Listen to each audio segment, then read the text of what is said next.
What up, world? This is the GoalNet recording live here from Chicago, and today we are doing a review. The topic is obviously the Bauer Ultrasonic Glove and Blocker. This video I'm not going to cover the pads just due to time constraints with the 15 minutes on Instagram, but check out another video that should be launching right after this to do a deep dive and explain my thoughts and reviews on the pads as well. But again, today's video is the glove and the blocker. If you're a regular on this YouTube channel or you follow the GoalNet on Instagram, you'll know that generally speaking, a 90 degree is my favorite glove break, followed by a 60, and the 75 degree glove break would be my least favorite. One of the key things when buying a glove is that you gotta try it on, because one of the things I will say is that there's some pieces of equipment that I don't find are perfectly linear manufacturer to manufacturer. Pad stiffness and glove breaks are probably, I think, two of the toughest things to correlate brand to brand. The way one glove maker makes their 60 degree or the way one pad maker defines their pad as stiff will be different than the way somebody else does their 60 degree or the way somebody else rates the stiffness of their pads. I bring this up because generally speaking, I've stayed away from the 75 degree glove break. I tried a factory Mad glove just on a demo when this was new, and also a Jimmy Howard T5500 Vaughn Pro return, but that was 3 or 4 years ago, longer. Whenever the GoalNet was new, I'd have to actually stop and count and go through that. So it's been a really long time. Actually, I used a 1S as well, I take that back. But none of those were really for prolonged periods of time because I've never really been at home in this style break. If you're not familiar, really quick, a 60 degree or a 90 degree are more similar. 75 is the more different. And those 60 or 90 degree breaks are about bringing your fingers tips kind of closer to your palm when you close it, versus the 75 degree break is taking a V between your thumb and your index finger and closing those. So without any further suspense, do I like this glove? Yes, I do. This is the first 75 degree glove that I've ever used and enjoyed. I'm honestly amazed that I'm writing it. You know, initially thinking about getting this line and testing it, I figured I would have said, hey, like the line, wish I would have gotten a vapor glove or something to that effect. And I like this glove better than the 2X Pro glove.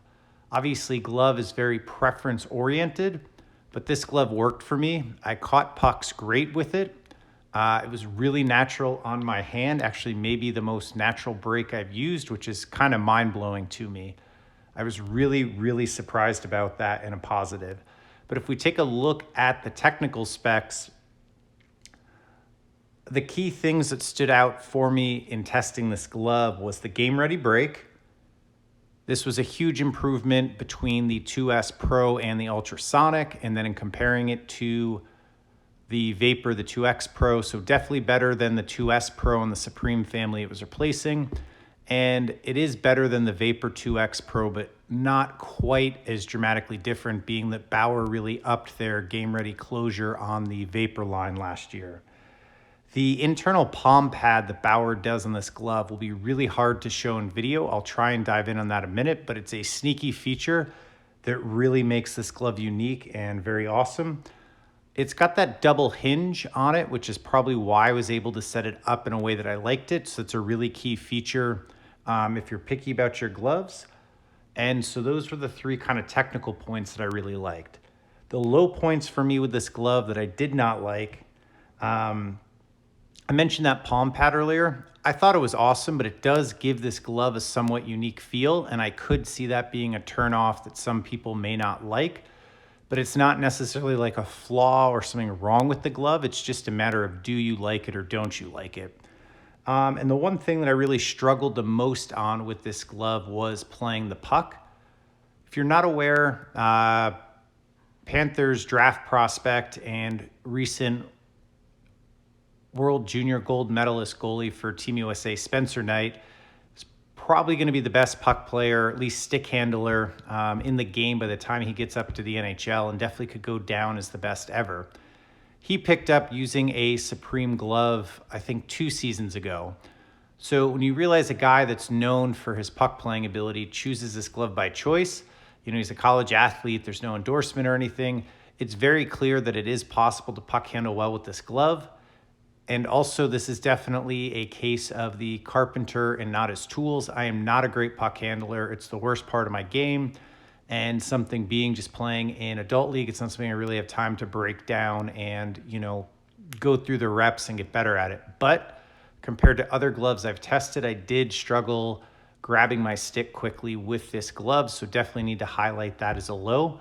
Let's take the last few minutes here before we move on to the blocker and get a little bit deeper about those highs and lows with this glove. So always somewhat the hardest thing to show in the video to hold the camera, but it is the game ready break-in. I didn't do anything other than tie this glove up between usage, but you can see you get a very good seal up at the tee, and it's really effortless closing. So huge kudos to Bauer on how much they improved the game ready, and they are definitely up there in the running with anybody on the market at this point in time for having a game ready break. All right, so right after mentioning how hard it is to show game ready break, I'm gonna try and show off something that's literally unseeable.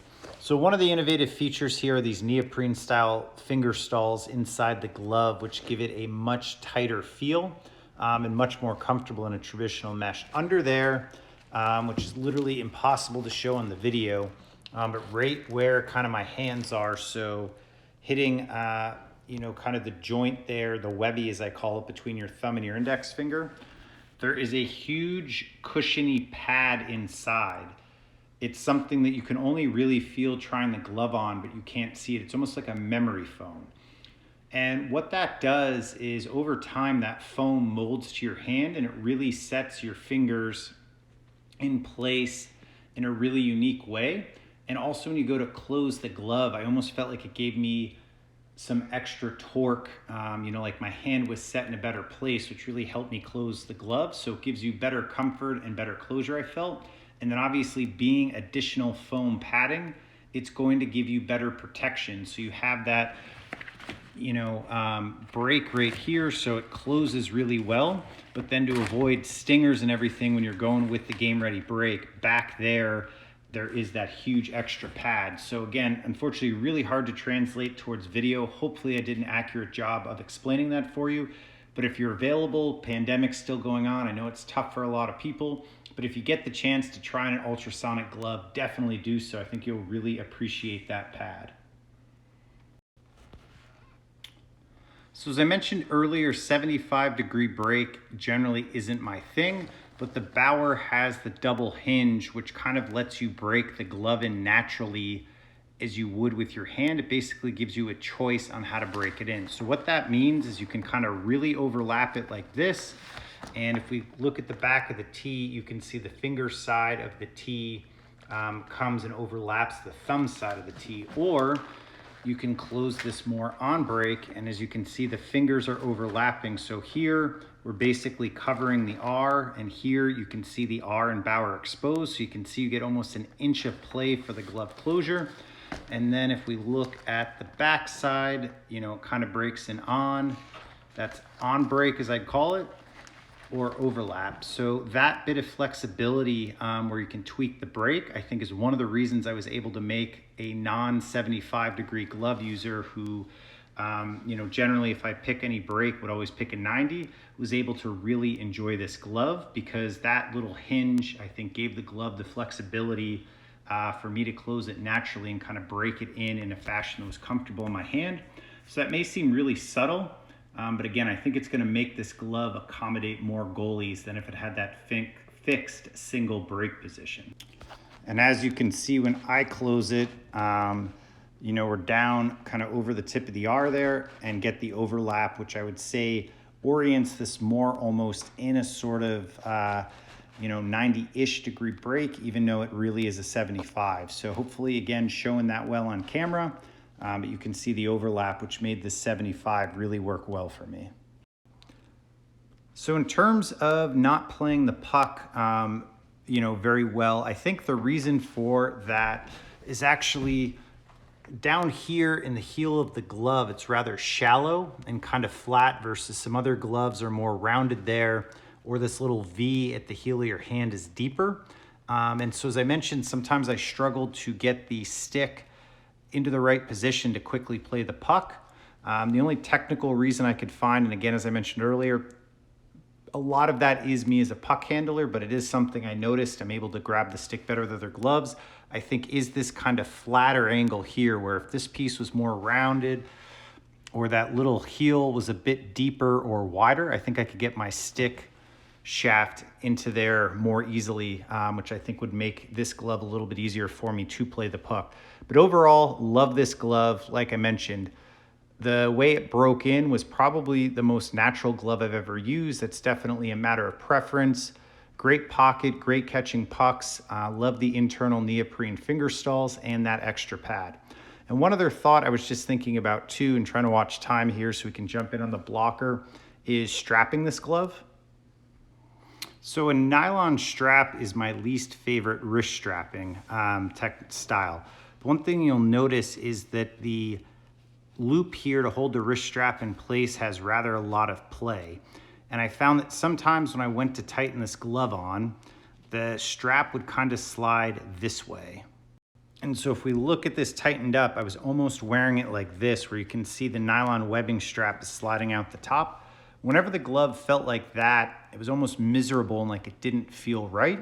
And the second I figured out the strapping was when I hit glove perfection, like I said, with the natural break. And all it was this simple trick.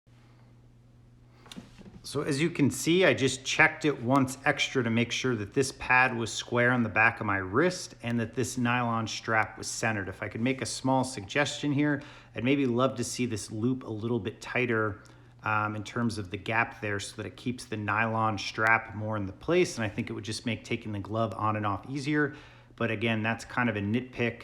It's something that once I figured out the trick, I had no issues with and really enjoyed this glove. All right, let's jump over to the blocker. So this blocker is no slouch, and I probably should have done time a bit better justice so we could have talked about the blocker enough, but there's a lot to dive into on that glove. And like I said, I really liked it, so I wanted to spend the time on it. Things I loved about this blocker: the new palm, where it's basically no wrinkles when you're holding your stick. And the neoprene backing is phenomenal. The sidewall stiffness on this is definitely the best in the industry. So if you take a lot of pucks off your sidewall, I think this could be the safest blocker on the market. And as Bauer's been known about since the Odin line launched, and everybody has been chasing after Bauer in this regard, is rebounds. This blocker has absolutely phenomenal rebounds.